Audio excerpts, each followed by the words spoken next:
सास जैसा पति। कई औरतों की ख्वाहिश होती है कि वो सिर्फ अपने पति के साथ रहे, क्योंकि सास की झिक झिक किसे पसंद है।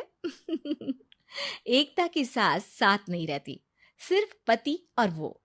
लेकिन क्या है एकता की जिंदगी बिना सास के? देखिए। अरे अरे एकता, क्या है? रोज लेट उठती हो। कभी तो वक्त पर उठा करो। हाँ, लेकिन उठना क्यों है वक्त पर? 8 बजे तो उठ जाती हूँ मैं। देखो एकता, ये नहीं चलेगा। सुबह 6 बजे उठा करो। खाने में थोड़ी वैरायटी बनाओ और घर को साफ सुथरा रखो ना। अरे अरे अरे, जो मुंह में आ रहा है बोले जा रहे हो। क्या मेरा घर गंदा रहता है? कितना साफ रखती हूँ। खाने में भी हमेशा मैंने अच्छी चीजें बनाई हैं। और फिर ये 6 बजे उठने की जिद क्यों? देखो, मैं नहीं जानता। बस 7 बजे तक घर के मंदिर में दिया जल जाना चाहिए। एकता बेचारी करती भी क्या, पति की बात माननी भी तो जरूरी होती है। एक दिन एकता सुबह पूजा करके पति को प्रसाद देने कमरे में जाती है, तो पति अपनी माँ से फोन पर बात कर रहा है। हाँ माँ, मैंने तो साफ बोल दिया। सुबह 6 बजे उठना है, नहा कर ही किचन में जाना है और 7 बजे तक मंदिर में दिया जल जाना चाहिए। आ रही होगी चाय लेकर। चलिए, मैं रखता हूँ माँ, बाय। बेचारी एकता ने पति का ये रूप तो सोचा ही नहीं था। वो पति से कहती है, सुनिए, अब सारा काम हो चुका है घर पर, क्या करूं? मुझे कुछ देर के लिए मेरी सहेली सौम्या उसके घर छोड़ दीजिए। अरे कैसी बात करती हो कि घर पर कुछ काम करने को नहीं है? होली आ रही है, बाजार से आलू ले आओ, पापड़ बनाओ, नमकीन बनाओ, दही बड़े बनाओ। सब कुछ आज ही बनाना है? अरे अब मन कर रहा है कि सहेली के घर जाऊं तो जाऊंगी ना मैं। आप नहीं ले जाएंगे तो कैब से चली जाऊंगी। अरे अरे, ये क्या बात होती है? चलो, ले जाता हूँ तुम्हें। तैयार हो जाओ जल्दी से।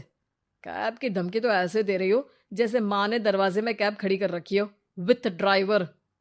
बढ़िया आई कैब वाली। हाय रे एकता की किस्मत। वो सोचती है कि सास साथ नहीं है, लेकिन पति के हाव भाव किसी अक्कड़ू सास से कम ही नहीं है।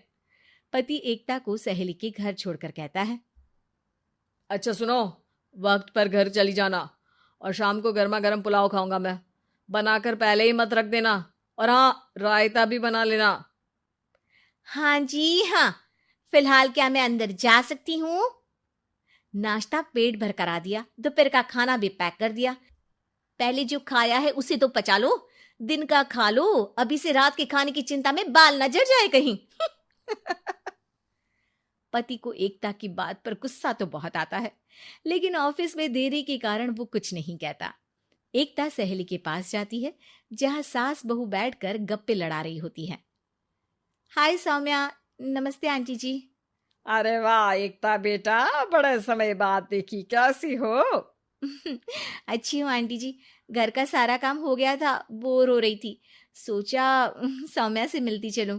हाँ हाँ बच्चों, तुम लोग बैठकर गप्पे लड़ाओ। मैं तुम लोगों के लिए नाश्ते पानी का इंतजाम करती हूँ। सास ये बोलकर किचन में चली जाती है। अरे एकता, कैसे आना हुआ? थोड़ी परेशान सी भी लग रही है, सब ठीक तो है ना? अरे यार, कहाँ ठीक हूँ। ना सोने मिलता है, ना अपने मन का कोई काम करने मिलता है। बस सुबह 6 बजे से किचन और रात के 12 बजे तक घर का काम। मेरी तो कमर ही टूट रही है। अरे क्यों मजाक कर रही है? तेरे तो मजे हैं। अकेली रहती है पति के साथ, न कोई सास न ससुर, न आस पड़ोस से मतलब। हम लोगों की सोच, जॉइंट फैमिली है, कितनी परेशानी होती है। अरे रहने देना, वो तो दिख रहा है कि कितनी परेशान है तू। सास किचन का काम कर रही है और तू सहेली से गप्पे। ऐसा कहाँ होता है यार। हाँ वैसे तू बोल तो सही रही है। सुबह थोड़ा सा भी लेट हो जाए ना उठने में, तो मम्मी जी किचन संभाल लेती है। पति तो जाते वक्त उठाते हैं कभी कभी मुझे। पर मेरी छोड़, तू बता, सास साथ रहने आ गई है क्या, जो सुबह 6 बजे उठना पड़ता है? पति तो तेरा 10 बजे ऑफिस जाता है। 4 घंटा खाना बनाने में लग जाता है क्या तुझे एक लोगों का? अरे रहने देना यार, मेरा तो पति ही सास से कम नहीं है। सारा दिन का ड्रामा, अरे बातें सुनाना, बोलियां बोलना, कोसना, क्या क्या नहीं आता है उसे। यार मैं तो हैरान होती हूँ कभी कभी कि ये सास की आत्मा तो नहीं आ जाती ना इसमें। अरे परेशान हो चुकी हूँ। इतना ही नहीं, वो तो अपनी माँ से मेरी चुगली भी करता है। समझ गई। मतलब तेरे पति की गाड़ी चल यहाँ रही है, लेकिन रिमोट तेरी सास के पास ही है। अरे अब जो समझ, रिमोट है या कंट्रोल है, बस मेरा तो मुश्किल हो रहा है यहाँ रहना। सोच रही हूँ 2-4 महीने के लिए मायके चली जाऊं। क्या करेगी? 2, 4, 10 महीने बाद तो आना ही है ना यहाँ पर। तो क्या करूं, तलाक दे दूं क्या? अरे ये कोई सोल्यूशन नहीं है। तू अपने पति को सुधार भी तो सकती है। कैसे कैसे सुधारूं? सौम्या उसके कान में कुछ कहती है, जिसे सुन एकता खुश हो जाती है। अगले रोज हाय रे, मेरी तो टांगे ही नहीं चल रही है। हाय हाय हाय, बहुत दर्द हो रहा है भगवान। अरे क्या हुआ एकता, रुको मैं माँ से पूछता हूँ। लेकिन पति जैसे ही माँ से बात करके एकता के पास आता है। क्या नौटंकी है ये, क्यों रो रही हो? अरे कोशिश करो ना उठने की। ये काम से बचने के लिए जो नाटक है ना, बंद कर दो, वरना माँ आ जाएगी यहाँ पर। एकता की तो मानो मन मुराद पूरी हो गई। अरे हाँ हाँ, तो बुला लो ना उन्हें, जल्दी से बुला लो। मैं 4-5 दिनों के लिए आराम करना चाहती हूँ। चल तो सकती नहीं हूँ, खाना पीना कैसे होगा? अब क्या था, सासू माँ आ जाती है एकता के घर। सासू माँ, मुझे ये हमेशा बताते हैं कि आप कितनी हार्ड वर्किंग है। बस अब अगले 15 दिनों तक मैं आपको देखूंगी और आपकी जैसी ही बनूंगी। ये बता रहे थे कि आप 5 बजे सुबह उठ जाती हैं और अरे बेटा, कुछ ज्यादा ही नहीं बता दिया तूने। अब नहीं माँ, मैं चाहता हूं कि ये आपकी तरह तौर तरीके सीखे, जैसा आप मुझे बताती है ना।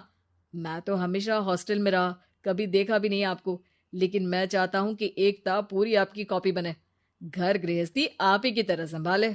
हैं? हाँ हाँ। तो अब माँ जी यही है, तो क्यों ना कल से शुरू। लेकिन अगले दिन सास 9 बजे सोकर उठती है। बेचारा बेटा बाहर से खाना मंगा कर खाता है। शाम को घर आता है तो सारा घर बिखरा रहता है। अरे माँ, ये घर इतना बिखरा क्यों है? अरे वो बेटा, आज वक्त ही नहीं मिला किचन से। सुबह का नाश्ता, दिन का खाना, अब रात को तो मेरा मन ही नहीं है कुछ बनाने का, तो बाहर से ही ले आ, या दिन का जो खाना बचा है ना वही खा लेना। ओ माँ, इससे अच्छा तो एकता कर रखती है। भले ही आराम आराम से काम करती है, लेकिन आज तक मुझे बासी खाना नहीं खिलाया। खुद तो तुम 9 बजे उठी हो, वो तो फिर भी 8 बजे उठती थी। अरे बेटा, मेरे बस की नहीं है 8 बजे उठना। वो तो ना मैं झूठ बोल रही थी। मैं तो चली अपने घर। अरे कम से कम तेरे पापा मुझे सुबह की चाय खुद तो बना कर देते हैं ना। ना जी ना, मुझे नहीं रहना अपने बेटे के पास। ये बोलकर सासू माँ चली जाती है अपने घर और एकता की लाइफ फिर से सेट हो जाती है बहुत अच्छी तरह।